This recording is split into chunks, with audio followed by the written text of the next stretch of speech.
Assalamualaikum warahmatullahi wabarakatuh dan selamat pagi. Perkenalkan, nama saya Devina Febrianti, biasa dipanggil Devina, dari kelas 11 Perhotelan 1. Di sini saya akan mempresentasikan hasil kanva saya sendiri yang berjudul Kedudukan Pancasila sebagai Ideologi Terbuka.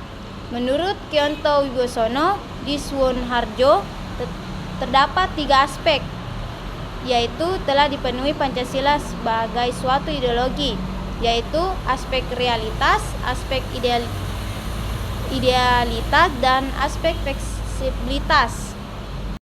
Pancasila sebagai ideologi terbuka mengandung nilai dasar, nilai instrumental, dan nilai praktis. Nilai dasar adalah nilai-nilai dari Pancasila yang tidak terbantahkan. Kemudian nilai instrumental adalah nilai normal sosial dan hukum yang transaksi dalam peraturan lembaga negara. Terakhir, nilai praktis adalah nilai yang diaktifkan secara langsung oleh warga masyarakat.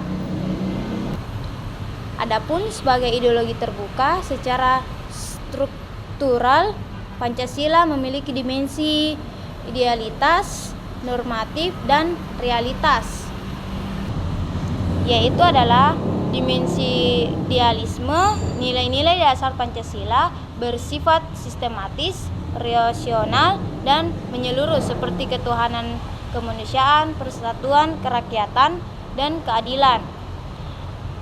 Dan B, dimensi normatif. Nilai-nilai dasar Pancasila dijabarkan dalam norma kenegaraan yang merupakan norma tertib hukum tinggi di Indonesia.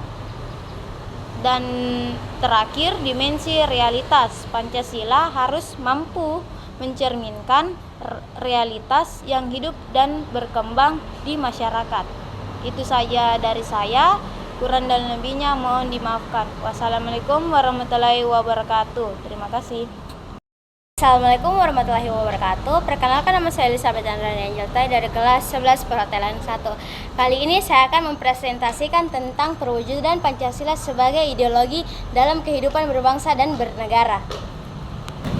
Yang pertama adalah perwujudan nilai-nilai Pancasila dalam bidang politik, yaitu Pancasila berfungsi sebagai penyeleksi nilai politik dan hukum agar selaras dengan dasar negara yang berlaku.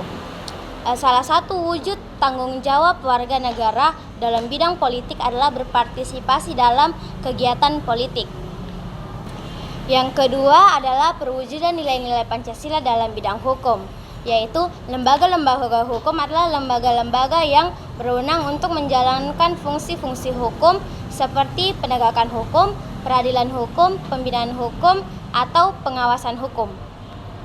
Yang ketiga adalah perwujudan nilai-nilai Pancasila dalam bidang ekonomi. Perwujudan nilai-nilai Pancasila dalam bidang ekonomi dapat dilihat dengan sistem ekonomi Pancasila. Secara garis besar, sistem ekonomi Pancasila merupakan sistem ekonomi yang berdasarkan kekeluargaan dan disusun sebagai bentuk usaha bersama. Yang keempat adalah perwujudan nilai-nilai Pancasila dalam bidang sosial dan budaya. Pancasila berfungsi sebagai penyeleksi nilai sosial budaya masyarakat agar selaras dengan budaya negara Indonesia. Yang kelima adalah perwujudan nilai-nilai Pancasila dalam bidang pertahanan dan keamanan. Pertahanan dan keamanan adalah kondisi ketika suatu bangsa dilandasi dengan kesadaran bela negara.